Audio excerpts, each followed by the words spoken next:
Masih tersisa waktu 3 hari sebelum kepergiannya ke Singapura. Andrea mengajak Haris untuk menemui keluarga yang sudah mengadopsinya di Jakarta. Menjelang petang baru mereka mendarat. Haris mengajak istrinya itu naik taksi menuju ke rumahnya. Dia sengaja tidak membawa mobilnya sendiri karena sekarang adalah menjelang akhir tahun. Pasti banyak orang yang akan pergi liburan. Jadi akan lebih baik kalau mereka menggunakan transportasi publik. Setelah menekan tombol bel beberapa kali, baru Nenek Suci akhirnya membukakan pintu untuk keduanya. "Nenek!" Andrea memeluk neneknya dan menciumi kedua pipinya. Ia sangat senang bertemu dengan neneknya setelah sekian lama. "Sayang, mengapa tidak memberitahu nenek dulu kalau kamu akan datang hari ini?" Nenek Suci terkejut melihat cucunya yang datang tiba-tiba. Nenek sepuh tersebut melihat seorang pria berpostur tinggi besar yang berdiri di belakang cucunya. Lalu ia juga menoleh ke kanan dan ke kiri, seolah-olah masih mencari seseorang yang lain. "Nek, ini adalah suamiku, Haris." Andrea mengenalkan suaminya kepada neneknya. "Nenek." Haris menyapa Nenek Suci dengan sopan.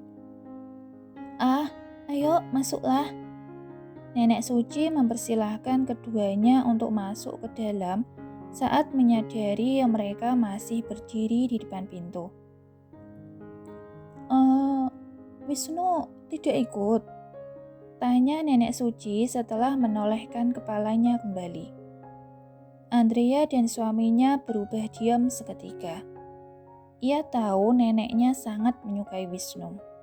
Apalagi bodyguardnya itulah yang menemani keluarganya di waktu yang lalu. Neneknya pasti akan sangat sedih bila mengetahui kepergian Wisnu. Wisnu, dia sedang liburan, Nek." Haris memotong kata-kata istrinya. Pun dia juga menyadari kalau Nenek Suci menyukai Wisnu dan terpaksa berbohong. "Oh, begitu. Sekarang sudah akhir tahun sih memang. Sudah sebaiknya dia menghabiskan waktu bersama keluarganya." "Oh iya, ajak suamimu ke kamar, Ki. Nenek akan menyiapkan makan malam. Nanti kita makan bareng ya." Nenek Suci tersenyum lalu berjalan ke dapur. "Sayang, Mama sudah terlihat cantik belum?" Ibu Christine bertanya kepada putrinya yang tengah duduk santai di sofa dengan suaminya sambil menikmati buah. Mereka sudah selesai makan malam. "Pasti dong, Mamaku. Mama terlihat cantik hari ini. Tapi ngomong-ngomong, Mama mau pergi kemana, Ma?" Andrea penasaran. "Mama akan pergi kencan." Mamanya menjawab dengan excited. Andrea hampir tersedak mendengar ucapan mamanya. Haris dengan sikap mengambil tisu untuk istrinya. "Mama." Andrea ingin mengatakan sesuatu, tapi kali ini neneknya memotong kata-katanya. "Biarkan mamamu pergi, sayang. Toh hari ini kan hari ulang tahunnya. Besok juga dia pasti pulang." Ucap Nenek Suci yang membuat cucunya berpikir sejenak. Ya, itu memang benar. Setiap hari ulang tahunnya, tanggal 20 Desember, mamanya itu akan pergi keluar dan baru akan pulang keesokan harinya dengan wajah yang senang. Kadang dia juga heran sendiri apa yang membuat mamanya sesenang itu. "Oke, hati-hati ya, Ma. Aku akan memberikan alamat rumah ini pada Mama. Kalau terjadi sesuatu, tunjukkan saja alamatnya. Dan ingat, jangan ikut dengan orang yang tidak Mama kenal, ya." Andrea berkata dengan lembut.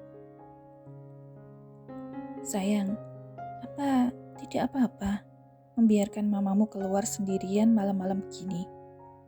Bisik Haris di telinga istrinya.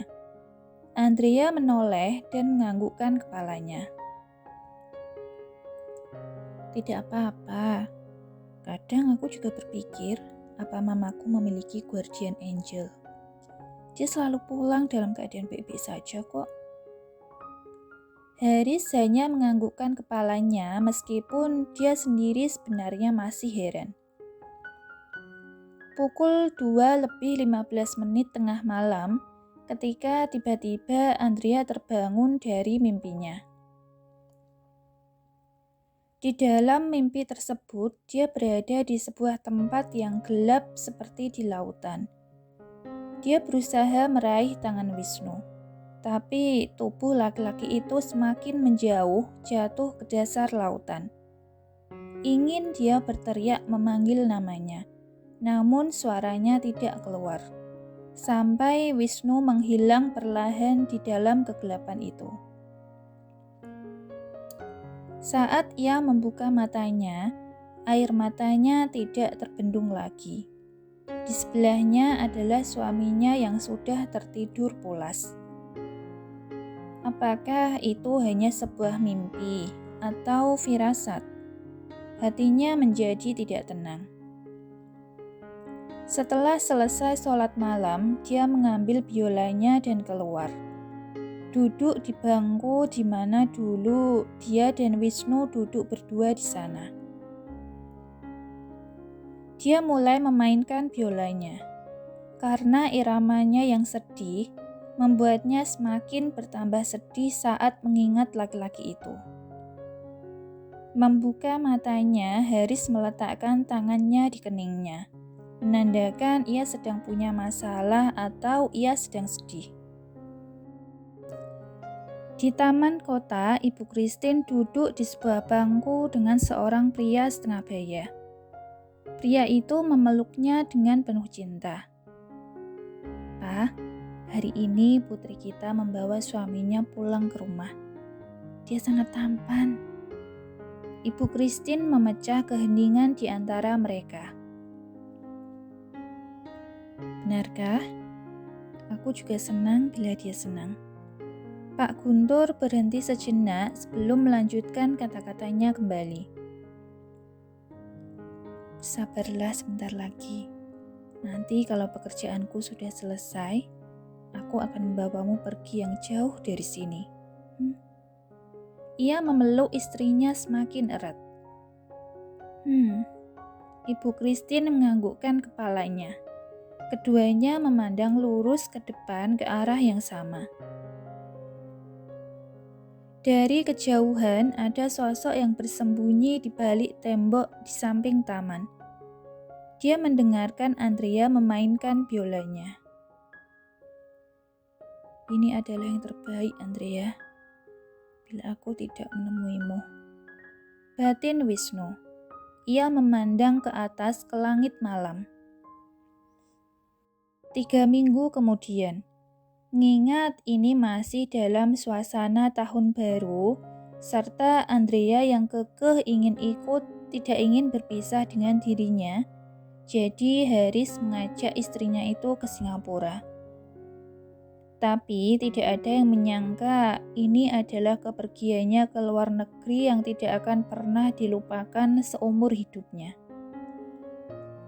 Karena tidak didampingi oleh bodyguard, selama Haris bekerja, Andrea hanya diam di rumah. Sesekali ia memantau perkembangan bisnisnya via Zoom. Besok adalah weekend dan Haris ingin mengajak istrinya untuk jalan-jalan.